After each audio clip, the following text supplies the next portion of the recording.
fashion, lifestyle, beauty, social media, careers. If it's written about in the pages of Cosmo and happening in your life, we're talking about it. We're going inside Cosmo.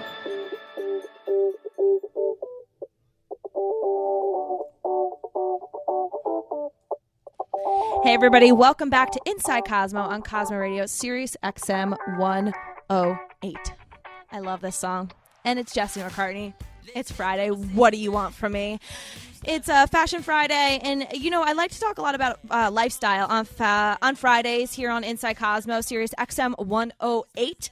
And ladies, I think you're gonna want to call this guy 888-801-COSMO. That's 888-812-6766. I have Rick Cowley on the line. He's calling from Australia, which is pretty badass if you ask me. Hey Rick, welcome to the show. Hey, how you doing, Steph? Thanks for. It's very early in Australia right now. It's like 1:24 right now, essentially, something like that. Yeah. Luckily, I kind of went to bed early, put my kids to bed early. We're camping on an island in Australia, and I set about 4 alarms and had a friend call me to make sure I was up in time. So I'm standing up and I'm walking around, but I'm not sure how awake I am. So this is interesting. Well, you sound very awake to me, and I think we're gonna have a fun time here. You know. I'm really into lifestyle, and I've been a big fan of this blog. You have to check it out. It's called thedailylove.com. Mastin Kipp is the founder and creator of it. And I was reading one of the blogs recently, and it was talking about, you know, the goals that you set in your life.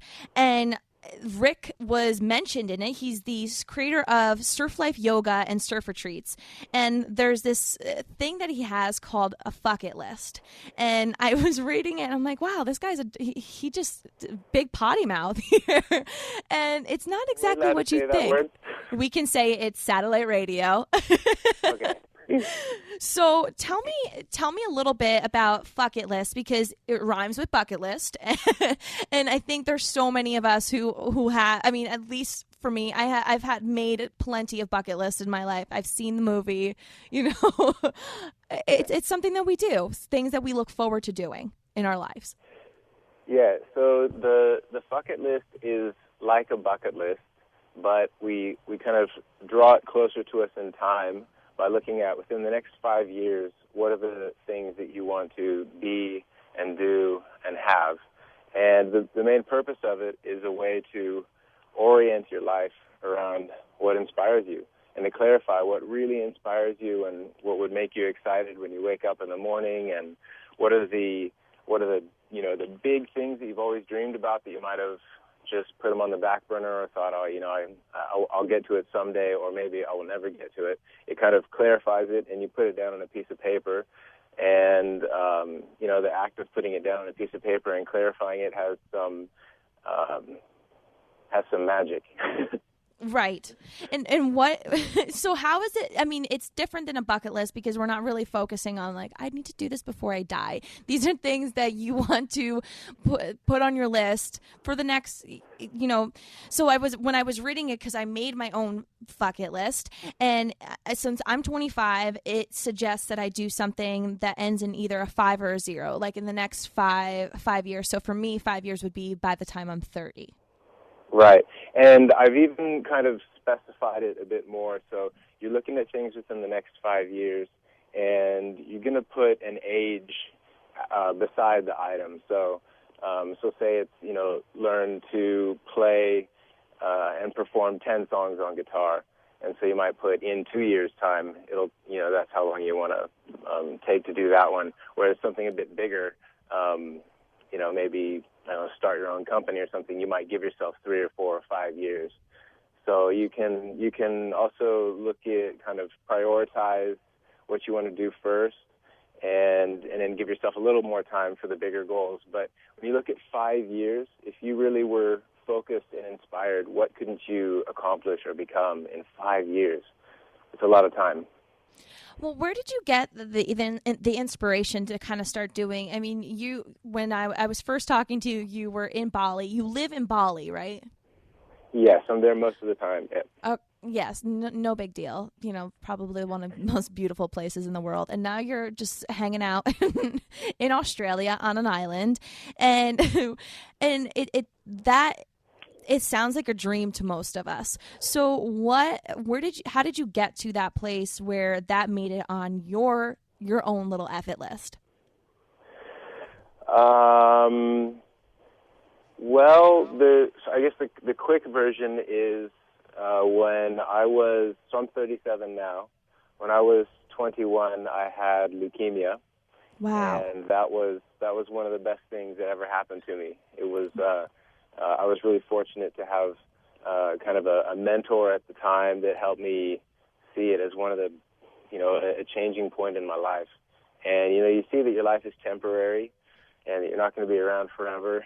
And what do you want to do with your life? Like, what do you want to do with your days, and what do you want to do with your overall life? What's the purpose? So there's that.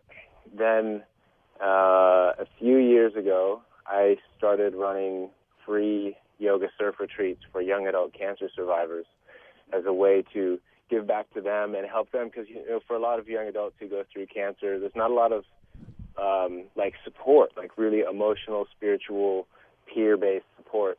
And so it's easy to go through something like cancer and you come out the other side really fearful, whereas I went through something like cancer and I came out to the other side fearless and really inspired and focused.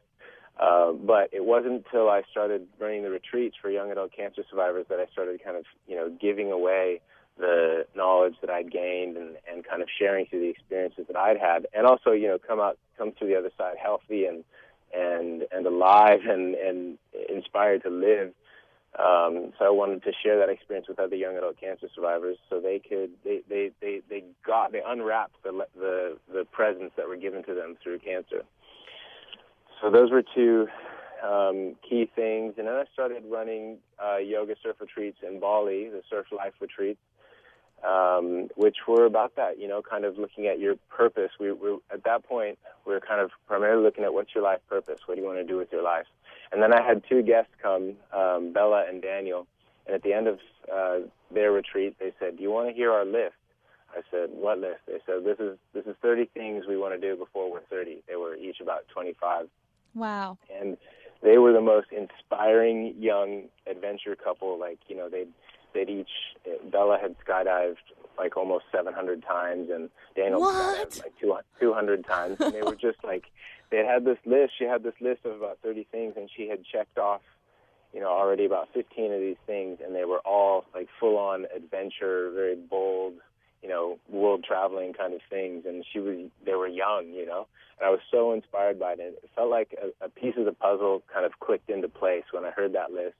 And then I had a retreat right after it on the next week, and we started, we did the list, and I started playing with it and developing it and kind of, seeing what worked and what didn't work and how to tweak it. And it really fit in with this idea of orienting your life around what inspires you. And I had another guest recently say that you don't really know someone until you've read their Fycket List. So we should all be making Fycket List ourselves.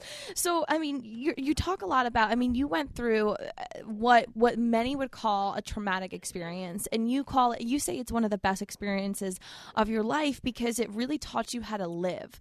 Now, what do you I think that you may agree that a lot of us live our lives in fear and based on what we think is going to go wrong based on the things that could go right. And so do you think that the Fycket List is kind of a way to help us prepare and set ourselves so we actually start living a life of you start talking about purpose and maybe help find our purpose, if you will? Yes, well, so let me share one other thing. So the Fycket List has a partner. Okay, that's good. So the Fycket List is absolutely key, and another part of it is absolutely key, which is the Fucked It list. Okay. So these are things that would have been on your Fycket List had you had a Fycket List over the last 5 years. And other just cool things that have happened, and things that have fallen into place, things that you've accomplished. So maybe things that wouldn't have necessarily been on the Fycket List, but looking back, you're like, that was a really cool coincidence, or this was a really cool thing that fell into my lap. Mm-hmm. And so you make a list. you make a list of all the amazing things that have happened in your life over the last 5 years. And what this does is, when you make that list and you look at your life and what you've accomplished in the last 5 years and all the blessings that you have and all the good things that have happened, you look at it and you go, this is not random. Like, these are things that are important to me. And basically it brings you back into that place where, you step into your shoes and you say, I have a huge say in how my life goes. Like, I was a participant in bringing about each one of these things into my life. Mm-hmm. And so it gives you that conviction of, wow, I really do have a huge say in how my life goes. I really do create my own life experience. Because without that, sometimes if you do the Fycket List, or, people have resignation when sometimes I hand them, the Fycket List template, someone I meet or a friend or something, I hand it to them, I say, do this list, it'll change your life. And they'll, some people are kind of resigned. They're not, I guess there's maybe so many things that they've wanted in their life that they haven't been able to achieve or even, come close. And we all know what that's like, to have certain areas of our life that we feel like we're pretty far behind from where we really would like to be. Right. But when you do the Fycket List, then you look at it and you go, I'm a powerful motherfucker. Like, I've done amazing things. I'm so blessed. I have done, achieved things in love and work and giving and, whatever it is, education. So the combination of these two lists, they really kind of feed each other. And certain mm-hmm. times, the Fycket List might be the most inspiring thing for you to read. And then at other times when you're not feeling so empowered, the Fycket List is actually the most inspiring thing for you to read. You can read it and just say, wow, I'm blessed. It's so funny you say that because, I think even... I remember it happened to me a couple times this year where I was going through one of those patches where you're like, nothing's happening for me. Life is the worst. And I was saying to myself, I haven't done anything this year. What am I doing with my life? And I'm 25, so I'm kind of like, I'm having a quarter life crisis. And I look back and I had some of my friends kind of slap me silly and wake me up with reality, saying, look at what you just did. You've been so courageous in the past year. You've really transformed yourself, and you are, steps and steps closer to where you want to be in your life. So I think that concept that you're saying in tandem with the Fycket List, your Effed It list, is absolutely perfect. Now, I've been reading a lot about, and I'm taking, I talked about, right now we're talking to Rick Cowley. He is the founder of Surf Life Yoga and Surf Retreats, and you can, go check out his website, isurflife.com. And, talking about your life's purpose. And it sounds like a huge concept that, maybe none of us have really thought about. Maybe we have. When we find our life purpose, do you find it more that it's something that we're giving, or that it's something that we see missing? For me, I've been doing some research on it, and it's one of those things that we see that's missing from the world that we want to bring to ourselves and then give back to others. Yeah, let me think about that for a second. I'm not sure. I don't know. I haven't really thought about it as something that's missing, but mm-hmm. I guess, it is something that you fulfill, that is fulfilled through you. So, right. I guess it does fit in with that concept. But, does it have to be something that, in your opinion, does it have to be something that is so, I'm just trying to think of the word. Is it something that, it's so, it's not something that, for me, it's not something that's so Mother Teresa. People talk about life purposes and that I'll never have a life purpose. It's so fulfilling. I think that it can be anything, and it's going to be on one hand, it's going to be important, like Mother Teresa, because you're letting something come through your lives into the world that's going to enrich other people's lives and help other people. Yeah, so it is this concept of giving something into the world, because that's the most fulfilling thing is giving. And for life purpose, the two things that excite me is that it's not it changes your life in two ways. So in one way, it changes the overall trajectory of your life when you're really clear and peaceful with your life purpose and the drive of what inspires you in your life and what you want to do. So it changes the overall trajectory of your life, and then it changes actually how you engage in the present moment. Because, sometimes you'll be sitting there, maybe you're sitting with people or you're by yourself, and you might not be feeling so alive. And you can ask yourself, what's my purpose? And then you would say, well, if I was being my purpose right now, how would I engage with the world? And almost immediately when I do that, I see some little path of action, something to do, someone to talk to, a certain question to ask. That's right there, an expression of my purpose. So it's it just makes the present moment more magical and more fulfilling when you're clear on your purpose as well. That makes a lot of sense. So what are some of the things that you have on your Fycket list right now? You said you're 37, you have a family, and so right now in your life, I know when we were talking that New York is something that you would want to visit, but it's not necessarily on your Fycket list right now. So what are some of those things that are on it? A few of the things that are on it are to write and publish a workbook that's a compilation of the writing exercises that we do on the retreats. It's to get tattoos that my kids draw, which I did one. My 8-year-old daughter, Jaya, drew a tattoo and got that one on me, but I'll wait till my 3-year-old son gets a little bit better with the pen before I get it permanently on me. Yeah, that makes another sense. Another one is surf in Tahiti. Another one is zero debt. Another one is a good list to have. Snowboard a blue run with my kids. Have 1 million Facebook fans.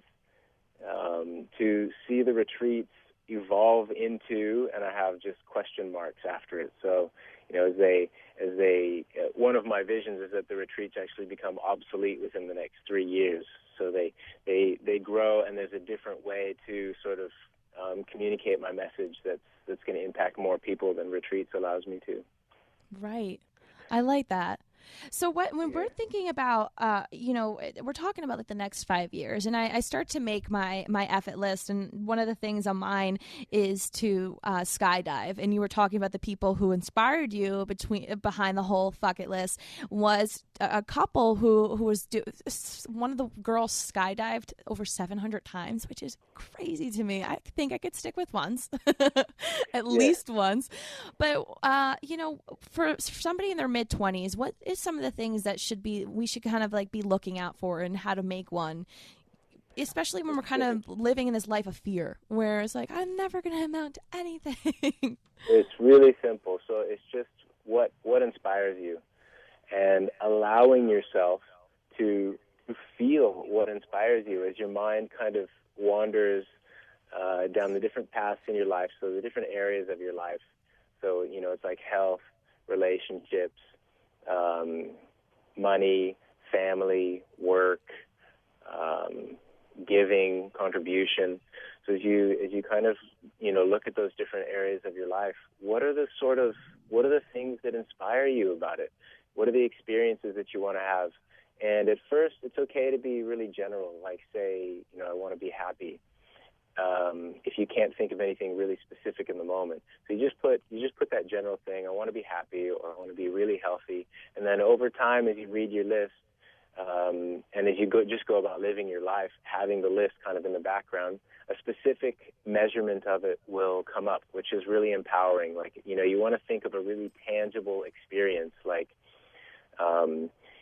If you want to, for example, one of mine is to surf in Tahiti, and I have a really clear picture of me getting barreled inside a wave in Tahiti and looking at the mountains in the background, and it's in tropical clear water, and it's kind of intense and scary and exciting. It's a really clear, kind of physical experience that I can imagine having, and I believe that also draws the experience into your life more quickly.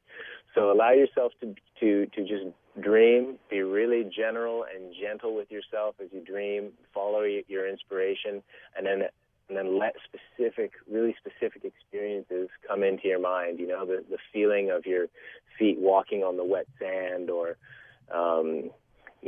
buying a plane ticket or something like that. So you can actually tick it off when it happens. It's not like, have I done it or haven't I done it? Am I healthy or am I not healthy? But if you say I want to run a marathon, it's really easy to check it off.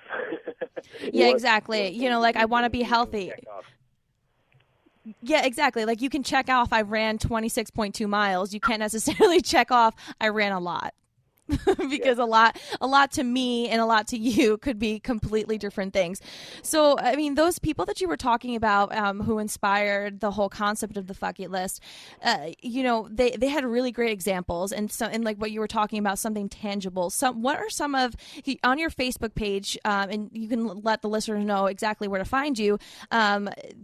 People there's a special group where people post up their lists, and they can kind of join this community that you have to inspire each other with the lists. What are some of your favorite examples of people's goals from the list that you've seen? That really puts me on the spot. I know. I'm sorry. It's like brain working. It's 1:45 in the morning for you in Australia. Honestly, I can't really think of specifics right now. I can hardly remember what the specifics of my list are right now. But there's been a lot. Besides the ones that are most inspiring are the ones that are sort of, with helping other people, whether it's, to get a certain job or a certain training, or contribute a certain amount of money, that kind of thing. Though there are a lot of travel ones. I think people get inspired about travel and the places they want to visit, and there's something that's really eye-opening and heart-opening about visiting other cultures or other places. And it's about fulfilling dreams. So somehow we've found out about a certain destination, and we're inspired by it. We feel like it's a beautiful place, and there may be beautiful people there, and who knows what other adventures are going to happen along the way. And it takes a bit of planning and a bit of visualizing and imagining, and then it takes commitment. Like you have to buy your plane ticket, and to make it happen. So it's kind of a good representation of what it takes to fulfill a dream. And that in itself is really inspiring, to kind of like take the steps and make this list for yourself, to especially because it's not something necessarily to do before you die, which is a little bit different than the bucket list. And before you kick the bucket, it's something that, hey, in the next 5 years, this is where I see myself, or I would like to see myself going towards. And a lot of people. There's many of us who are planners, and I know it's a big woman trait to be planners, to have to-do list for the day. Why not make something a little bit more on the grand scale of things, and start thinking about the future and thinking about the big overall goals. Maybe you're at a job that you want to make $20,000 more at some point in your life, in the next 5 years even, and then if you write that number down, or a specific number, maybe it's 20, maybe it's 10, whatever it is for you, you can then in turn, like you were saying, taking the steps, whether it's you want to go to Italy or you want to go to Paris or Bali, and you actually have to start saving money to buy that ticket, because yeah. Well, one of the most fun things about doing this list in my life and in other people's lives is hearing how they've written something down, and they've allowed themselves to get a bit more clear on either the specific number or the specific time frame or the specific number of people that are involved, and then it's like the next day some little doorway opens up that wasn't open before, that you meet someone that can introduce you to the right person, or you might even, what's happened to me is I've even met someone that's helped me step forward in with 4 of the things on my bucket list from this one person. Wow. So once it's written down, it's like your eyes are open, and when you see an opportunity to move forward towards this thing, you just take it. You don't hesitate. You say, "Oh, it's on my list." I would be silly to not take this step forward, even if it means outlaying a bit of money or putting forth a bit of commitment that in the past would have scared you, or you might have come up with excuses that I can't afford to do it right now, or it's it's not the right time or I'm not ready. Once it's on your list and the opportunity crosses your path, it's a lot easier to just say, oh, yeah, it's on my list. This is what I've been asking for, so I'm just going to take this step, and we'll see what happens next. So I love that. I love that so much. Rick, thank you so much for hanging out with me today. And good night to you, because it's very early over there in Australia. I really appreciate you calling. And when we take a break, give us a call, 888-81-COSMO, 888-812-6766, or you can tweet us at Cosmo Radio and let us know some of the things that you would put on your Fycket List, because I think it's a new concept to put things that you would do in your next 5 to 10 years rather than when you necessarily kick the bucket. So when we get back, we have an interview from producer Megan. She was interviewing Jennifer Chung. She's an emerging designer, and that'll be coming up, and we'll close out the day. All right, so don't go anywhere. Live from the Cosmopolitan offices, this is Inside Cosmo. It's your favorite magazine brought to life. Inside Cosmo on Cosmo Radio.